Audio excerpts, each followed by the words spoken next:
Hello everyone, welcome back to Chalan. In probability, in previous videos, we studied about the types of events with detailed. There are total 11 videos relating to the types of event. All these videos are in playlist. Those who are not watched types of events, they can watch from playlist. In today's video, 2 marks problem on probability. This video is useful for revised NEP BCom 4th semester, KUD, Haveri University and other university students.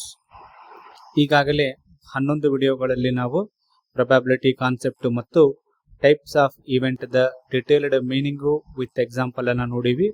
ಇವತ್ತಿನ ವಿಡಿಯೋದಲ್ಲಿ ನಾವು simple ಪ್ರಾಬ್ಲಮ್ಗಳನ್ನು probability ಮೇಲೆ solve ಮಾಡೋಣಂತ. Problem 1, when a coin is tossed, what is the probability of getting head?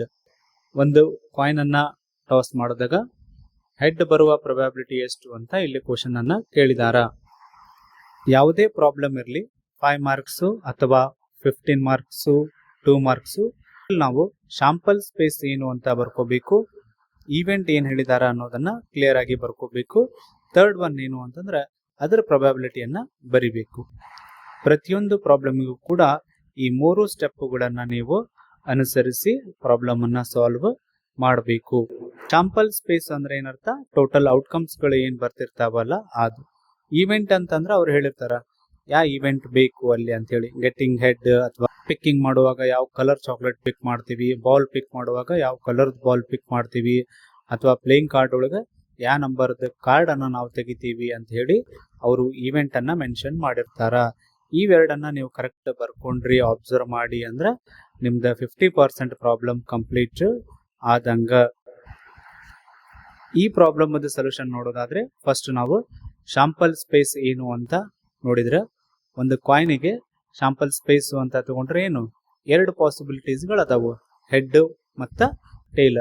ಹಾಗಾಗಿ sample space ಅಂದ್ರೆ ಏನು, ಅದನ್ನ ನಾವು ಎನ್ ಆಫ್ ಎಸ್ ಅಂತ ಬರಿತೀವಿ. N of S is equal to head tail ಅಂತ ಬರಿಬೇಕು. ಹಾಗಾಗಿ ಎನ್ ಆಫ್ ಎಸ್ ಎಷ್ಟಾಯ್ತ್ರಿ ಹಂಗಾರ 2.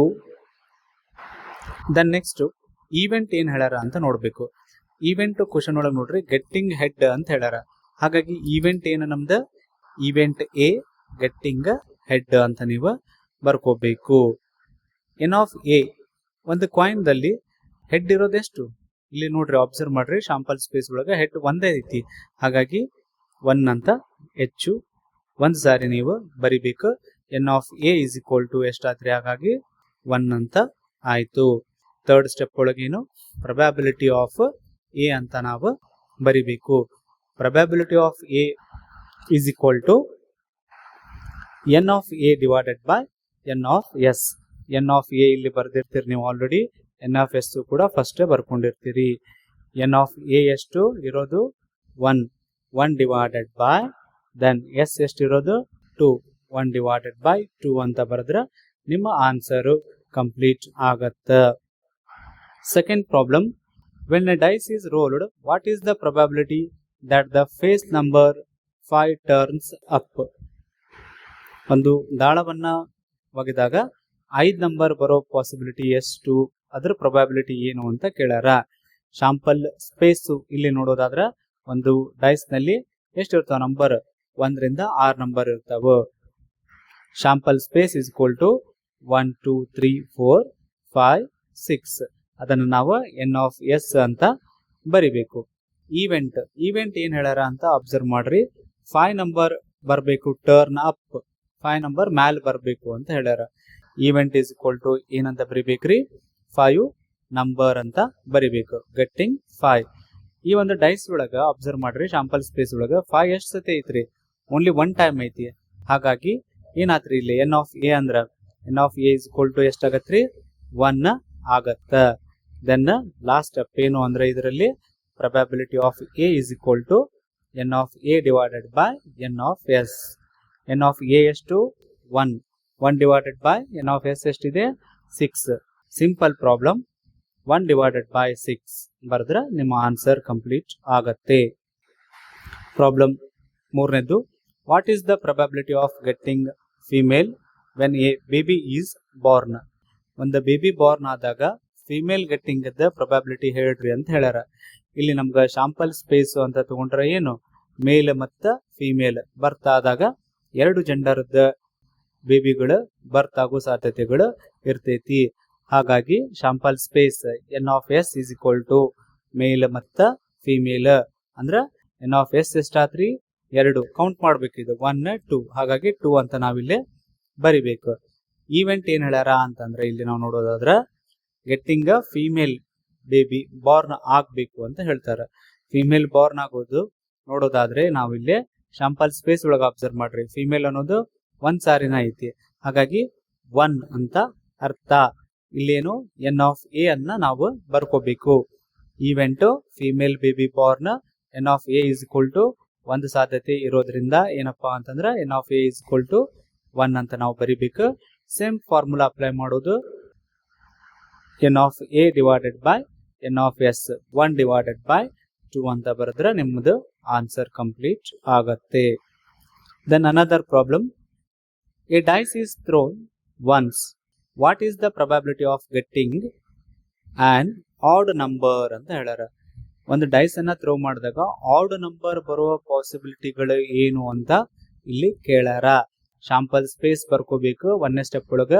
ಶಾಂಪಲ್ ಸ್ಪೇಸ್ ಅಂದ್ರೆ ಏನು, ಡೈಸ್ ದಲ್ಲಿ ಇರುವಂತಹ ನಂಬರ್ಗಳೇನು, 1 ರಿಂದ 6. ಹಾಗಾಗಿ N of S is equal to 1 2 3 4 5 6 ಅಂತ ಬರಿಬೇಕು. ಈವೆಂಟ್ ಏನಿಲ್ಲ, ಈವೆಂಟ್ ಅನ್ನ ಮೆನ್ಷನ್ ಮಾಡಿರ್ತಾರ ಅವರಲ್ಲಿ, ಏನು ಆಡ್ ನಂಬರ್ಗಳು ಅಂತ ಹೇಳ್ಯಾರ. ಡೈಸ್ ದಲ್ಲಿ ಇರುವಂತಹ ಆಡ್ ನಂಬರ್ಗಳು, ಇಲ್ಲಿ ನಾವು ಈವೆಂಟ್ ಎ ಆಡ್ ನಂಬರ್ಸ್ ಅಂತ ಬರಿಬೇಕು. ಆಡ್ ನಂಬರ್ಗಳು ಯಾವ್ಯಾವು, 1 3 5. N of A is equal to 1 3 5 ಅಂತ ಬರಿಬೇಕು. ಎಷ್ಟು ನಂಬರ್ಗಳು ಅದಾವ ಇವು ಅಂತ ಕೌಂಟ್ ಮಾಡಿದ್ರೆ 3 ಅದಾವ್ರಿ. ಹಾಗಾಗಿ N of A is equal to ಎಷ್ಟಾತ್ರಿ, 3 ಅಂತ ಬರಿಬೇಕು. ಸೇಮ್ ಫಾರ್ಮುಲಾವನ್ನ ಅಪ್ಲೈ ಮಾಡ್ರಿ. Probability of A is equal to N of A divided by N of S. N of A ಇರೋದು ಎಷ್ಟು, 3. 3 ಡಿವೈಡೆಡ್ ಬೈ ಎಷ್ಟು ಮಾಡ್ಬೇಕು, 6 ಮಾಡ್ಬೇಕು. 3 ಡಿವೈಡೆಡ್ ಬೈ 6 ಸಿಂಪ್ಲಿಫೈ ಮಾಡಿದ್ರೆ 1 ಡಿವೈಡೆಡ್ ಬೈ 2 ಆಗತ್ತ. And next another problem, there are 3 red balls and 3 green balls in a box. When a ball is drawn randomly, what is the probability if being red? ಇಲ್ಲಿ ಏನ್ ಹೇಳ್ತಾರ ಅಂತಂದ್ರೆ ಒಂದು box ಒಳಗೆ 3 red ball 3 green ಬಾಲ್ಗಳು ಇದಾವ. ಒಂದು ball ಅನ್ನ draw ಮಾಡಿದ್ರೆ ರೆಡ್ ಬಾಲ್ ಬರುವಂತಹ ಪ್ರೊಬಬಿಲಿಟಿ ಎಷ್ಟು ಅಂತ ಕೇಳ್ಯಾರ. Sample space ಬರ್ಕೋಬೇಕು. ಮೊದಲು 3 ರೆಡ್ 3 ಗ್ರೀನ್ ಅಂತ ಬರಿಬೇಕು. ಟೋಟಲ್ ಎಷ್ಟು ಆದ್ರಿ ನಂಬರ್ಸ್, 6 ಆದು. N of S is equal to 6. Event ಏನು, ಈವೆಂಟ್ ಅನ್ನ ಮೆನ್ಷನ್ ಮಾಡ್ಯಾರ, ಬೀಯಿಂಗ್ ರೆಡ್ ಕಲರ್ ಬಾಲ್ ಬರೋದು ಅಂತ ಹೇಳ್ಯಾರ. ಈವೆಂಟ್ ಬರಿಬೇಕು, ಗೆಟ್ಟಿಂಗ್ ರೆಡ್ ಬಾಲ್ ಅಂತ ಬರಿಬೇಕು. ಎನ್ ಆಫ್ ಎ ಅಂತ ಕರಿತೀವಿ ನಾವಿಲ್ಲಿ. ಎನ್ ಆಫ್ ಎ ಎಷ್ಟು, ರೆಡ್ ಬಾಲ್ಗಳು ಎಷ್ಟು ಇದಾವ, 3 ಇದಾವ. ಹಾಗಾಗಿ N of A is equal to 3 ಅನ್ನ ಬರಿಬೇಕು. ಪ್ರೊಬಬಿಲಿಟಿ ಫಾರ್ಮುಲಾ ಅಪ್ಲೈ ಮಾಡ್ರಿ. ಪ್ರೊಬಬಿಲಿಟಿ ಫಾರ್ಮುಲಾದೊಳಗೆ ಏನು, probability of A is equal to N of A divided by N of S. 3 divided by 6, therefore simplify ಮಾಡಿದ್ರೆ 1 ಡಿವೈಡೆಡ್ ಬೈ 2 ಬರುತ್ತ. ಬಹಳಷ್ಟು ಸಿಂಪಲ್ ಪ್ರಾಬ್ಲಮ್ಗಳನ್ನ ನಾನು ನಿಮ್ಗೆ ಹೇಳತ್ತೀನಿ. ಇದನ್ನ ಬೇಸಿಕ್ ಕಾನ್ಸೆಪ್ಟ್ಗಳನ್ನ ನೀವು ಅಂಡರ್ಸ್ಟ್ಯಾಂಡ್ ಮಾಡ್ಕೊಂಡ್ರೆ ಮುಂದೆ 5 ಮತ್ತು 15 ಮಾರ್ಕಸ್ಗಳನ್ನ ಈಸಿಯಾಗಿ ಸಾಲ್ವ್ ಮಾಡ್ತೀರಿ. ನಿಮ್ಮ ಪ್ರಾಕ್ಟೀಸಿಗೆ ಇನ್ನೊಂದು ಪ್ರಾಬ್ಲಮ್ ಅನ್ನ ನಾನು ಕೊಡತ್ತೀನಿ. A dice is thrown, what is the probability of getting even number? ಇದನ್ನ ನೀವು ಆನ್ಸರ್ ಮಾಡಿ ಪ್ರೊಬಬಿಲಿಟಿ ಆನ್ಸರ್ ಅನ್ನ ಕಮೆಂಟ್ ಮಾಡ್ರಿ. ಇದೇ ರೀತಿ ಸೆಕೆಂಡ್ ಪ್ರಾಬ್ಲಮ್ ಕೂಡ ನಿಮಗೆ ಇಲ್ಲಿ ಡಿಸ್ಪ್ಲೇ ಮಾಡೀನಿ, ಇದನ್ನು ಕೂಡ ಟ್ರೈ ಮಾಡ್ರಿ. ನೆಕ್ಸ್ಟ್ ವಿಡಿಯೋದಲ್ಲಿ ನಾವು 5 ಮಾರ್ಕ್ಸ್ ಪ್ರಾಬ್ಲಮ್ಗಳನ್ನ ನೋಡೋಣ. ಚಾನಲ್ ಅನ್ನ ಸಬ್ಸ್ಕ್ರೈಬ್ ಮಾಡಿ, ಶೇರ್ ಮಾಡಿ ಮತ್ತು ಲೈಕ್ ಮಾಡಿ. Thank you.